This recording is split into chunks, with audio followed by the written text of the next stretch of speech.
జబ్బు చేసి సావు బ్రతుకుల మధ్యలో ఉన్నాడు. ఆయన పేరు హిజ్కియా.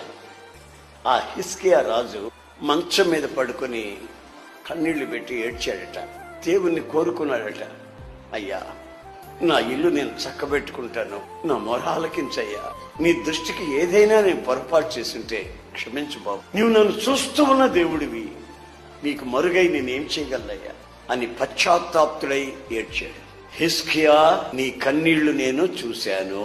ఆయన కన్నీళ్లు చూస్తాడు, ఆయన కన్నీళ్లు తుడుస్తాడు, ఆయన మన కన్నీళ్లలో ఉన్న విలువని గుర్తిస్తాడు.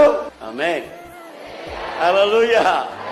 ఆయన దగ్గరికి వచ్చిన వాళ్ళు ఆయన నిలబెట్టాలా? ఆమేన్. ఆయన చూపు నీ మీదకి మరలించుకోవాలా? హల్లెలూయా. ఆయనకి విజ్ఞాపన చేయాలి. హల్లెలూయా. నీ విజ్ఞాపనలో కన్నీళ్లు కనబడాలి. హల్లెలూయా. ఆయన చేత్తో కన్నీళ్లు తుడవాలి. హల్లెలూయా. నీ ప్రార్థన ఆలకించాను, నీ ఆయుష్యాలు పొడిగిస్తానని ఆయన దగ్గర వాగ్దానాన్ని పొందాలి.